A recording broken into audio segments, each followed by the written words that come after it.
कि हम ये समझते हैं, हम मर्द ये समझते हैं कि हमारी जो वाइफ़ है, बीवी जो है, जी। उसका मेरे पे तो हक है ही है, बल्कि वो मेरे पूरे ख़ानदान को, एक औरत जो है, वो इस तरह से देखे कि जैसे शायद मैंने बीवी नहीं, कोई मशीन ले आया हूँ या कोई रोबोट ले आया हूँ या कोई चाइना से मैंने ऑर्डर पे कोई मशीन बनवा ली है। रोबोट बना लिया। रिबोट ही है बिल्कुल, ठीक है? तो इसके बारे में, क्योंकि एंड ऑफ द डे वो ठीक है, आपकी हद तक तो ठीक है। लेकिन ये जो हमने एक्सटेंडेड उसको जो ज़िम्मेदारियाँ दे दी हैं, ये किस तरह जस्टिफ़ाई होगा सर? ये माशरे में आजकल देखिए तलाक की रेशो क्यों बढ़ गई मैं है? आपको बताता हूँ उसकी क्या वजह है। जो मैंने महसूस किया, जी, जो मैं आपके सामने पेशेंट्स को देखता हूँ, इंटरेक्शन है मेरा फैमिलीज़ के साथ भी। अच्छा, मेरे साथ मुझे एज ये है कि मैं पश्तून हूँ, जी। तो मुझे वो लेगेसी का भी पता है। हुँ, पंजाब में मैं पला बड़ा हूँ, मेरे उस्ताद सारे पंजाब से हैं। हुँ। अ, 1-2 कराची सिंध से हैं, बाकी पंजाब से ज़्यादा हैं, जी। ठीक है? तो मुझे इस लेगेसी का बड़ा पता है। दूसरी बात है कि मैं वेस्ट में रहता हूँ, हुँ। तो मुझे वो जो वेस्टर्न कल्चर है, उनमें भी जो मामलात हैं उनका तो मेरी नज़र सारा फ्लेवर मिलता है सारा आपको। फ्लेवर मिलता है। सवाल ये पैदा होता है कि हमारे मुआशरे में एक चीज़ आ गई है कि जो माँ कहेगी ना तो आप जन्नत में जाएँगे, माँ कहेगी तो आप जन्नत में नहीं जाएँगे। हुँ, माँ दुआ करेगी तो आप अमीर होंगे, माँ अगर दुआ नहीं करेगी आप अमीर नहीं होंगे। जी। माँ अगर दुआ करेगी तो आप अच्छा, उसमें हुआ क्या? हमारी माएँ जो है ना, हमारी माएँ, मैं सारी माँओं को मैं कुर्बान जाऊँ माँओं के, मैं तो खुद माँ का जो है ना, I am in love with my mother. अभी वो चली भी गई है मगर मुझे उनकी प्रेज़ेंस फ़ील होती है। मैं और मगर मेरी माँ भी जो थी उन्हें भी वो भी तो बहू से नाराज़ तो हुँ, होती हुँ, थी। उनमें भी गुस्सा आता था, मतलब माँ है तो इंसान ना। हुँ। अच्छा, रोल है एक माँ का, सर ठीक माँ है? पे मैं आऊँगा, इस पे बड़ी मैं डिटेल मैं में बात करनी, पहले हमने बीवी मैं वाले उसी पे, तरह आ हाँ, रहा हूँ। क्योंकि माँ पे मैंने डिटेल में आपसे बात मैं करूँगा। उस पे जो जी, उसी को जोड़ रहा हूँ। हम ये समझते हैं कि जो हमारी माँ की कदमों के नीचे जन्नत है ना, वो हमारी बीवी डिग करके देगी हमें। बीवी डिग करके देगी ना, बिल्कुल हमने नहीं। ठीक मेरी है। बीवी जाके उसके पैर दबाएगी, हाँ, मेरी बीवी जाके उसका खिदमत करेगी, मेरी बीवी उसकी बातें सुनेगी। अब हुआ क्या है कि एक लड़की एक घर छोड़ के आई। उस दिन मैं अपने ना बहन के घर गया, तो मेरी भांजी की ना शादी हुई है, तो वो रहने मैं गया हूँ तो रहने आई। तो मुझे एक चीज़ का बड़ा ना मैंने बड़ा ऑब्ज़र्व किया कि उसको रात को भूख लगी। हुँ, तो वो आई, उसने फ्रिज खोला, वो कुछ लेने लगी। रात के 2 ढाई बजे थे, मैं और बाजी बात जी, कर रहे थे। मैं जी। साल बाद उनको मिलता हूँ, मेरी हुँ, एक ही बहन है। तो मैं बाजी से बात कर, उसने फ्रिज का दरवाज़ा खोला तो देख के हँसी।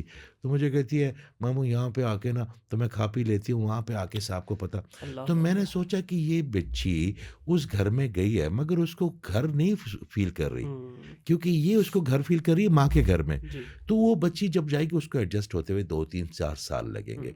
एक ने किस वक़्त उठना है, किस वक़्त कोई नाश्ता करना है, हर घर के अपने माहौल जी, होते हैं।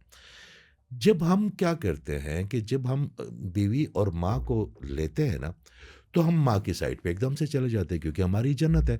और भाई आपने जवाब दे होना अल्लाह को, माँ को नहीं। मेरा एक दोस्त है, उसकी माँ बड़ी ज़ालिम टाइप खातून थी, हमारी भी माँ है वो, मगर वो बड़े गुस्से वाली और बड़ी।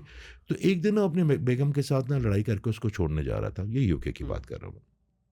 मैं कहा इधर बैठ, तेरी माँ तुझे बददुआ करेगी। कहता हाँ मुझे यही डर है। मैंने कहा बददुआ सुनेगा कौन? कहता अल्लाह। तो मैंने कहा वो कौन सा अल्लाह है जो तेरी माँ की गलत बात को भी सुन लेगा? हाँ, वो कौन सा अल्लाह है? खूबसूरत तूने बात। जवाब दे अपने अल्लाह को ना। यहाँ पे तूने जहाँ पे अपनी एक चीज़ के बड़े हो जाने से कोई दूसरी चीज़ छोटी नहीं हो जाती। हुँ, तुम्हारी बहन हक में, तुम हक पे खड़े रहोगे। तुमने अपनी जन्नत ज़बरदस्ती माँ के कदमों से निकालनी है। मैंने कहा उसकी दुआएँ अल्लाह ताला सुनेगा तो गलत चीज़ पे दुआएँ करेगा और कभी नहीं सुनेगा। हुँ, तो सबसे ये बात है कि जो मीज़ान मेरे अल्लाह ताला ने बनाया है ना आपको, उस पे हम रहें ना। बीवी को अपनी जगह दें, माँ को अपनी जगह दें। उनके दरमियान जो कोनियाँ चुभती हैं, दरमियान में आप अपने आप को कर लें। हुँ, देखिए मसला पता क्या होता है, एक बच्चे को 20-22-25 साल एक माँ अपने सीने से लगाती है, वो उसके जी, साथ सोता है। वो उसकी शादी बड़ी मारूफ से करती है। एक रात में, पहली में रात में उसको पता चलता है, ओहो! मेरा बेटा तो उसके पास चला गया। हुँ, तो वो जो जेलसी का एक फैक्टर है ख़वातीन में, उसको कंट्रोल नहीं कर पाती। सही। तो बड़ी ऐसी माएँ कि फिर वो उसके खिलाफ हो जाती है, हुँ, बहू के वो उसके कान भरती हैं। बेटा भी बेचारा माँ की बात तो सुनेगा ना। तो उस वक़्त बच्चे को चाहिए कि वो उस इमोशन की, माँ की इमोशन को वक़्ती तौर पे समझे, अपना घर ख़राब ना करे। तो सर इसमें मेन किरदार फिर मर्द का बनता है कि उसने दोनों साइड्स को बैलेंस करना है?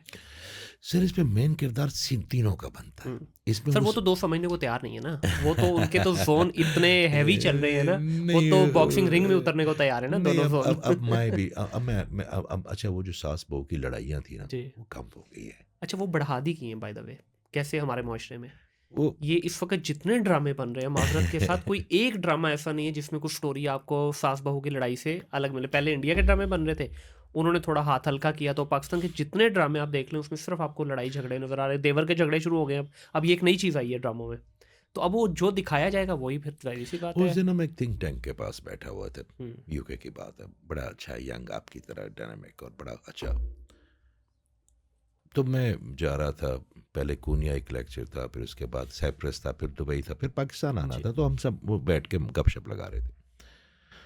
तो मुझे वो कहते हैं कि आप जब किसी नए मुल्क में जाते हैं तो आप कैसे अंदाज़ा लगाते हैं कि ये लोग कैसे हैं? हुँ, मैंने कहा जी 2 चीज़ों से।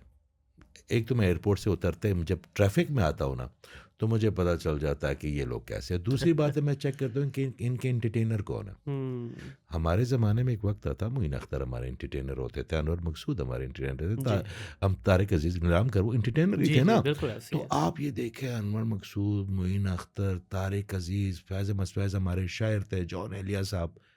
अब आप ज़रा थोड़ा-सा ना अपने इर्द-गिर्द नज़र उठा के देखें। अपनी ट्रैफ़िक को देख लें और अपने एंटरटेनर्स को देख लें। बिल्कुल है, हीरोज़ गलत हो गए हमारे। ठीक है? तो वो मुआशरा जो आप देखें, आप मुझे एक बात बताएँ, आप बनाए ना मनचले का सौदा, हुँ, आप बनाए ना आगे ही, आप बनाए ना धुआँ, तो देखने वाले आप हो गए, तो इस वक़्त तो देखने वाले सास-बहू के जो देखिए, जो ड्रामे बनाने वाले हैं उनका कोई कसूर नहीं है, जी, ऐसे ही। कोई कसूर नहीं है, ठीक है? अब वो हमारे बड़े अच्छे दोस्त हैं, वो आजकल बेचारे परेशान भी हैं। उस इन्होंने 1-2 ड्रामे बनाए ना, हुँ, लेगेसी वो चल पड़ी ना कि जी। औरतों के खिलाफ है, मर्दों के हुँ, खिलाफ है, ये वो सारी बातें। देखिए, आपका मुआशरा जो रंग पकड़ेगा ना, आपके एंटरटेनर वो बनते जाएँगे, जी। आपके आलिम वो बनते जाएँगे, आपके हीरोज़ वो बनते जाएँगे।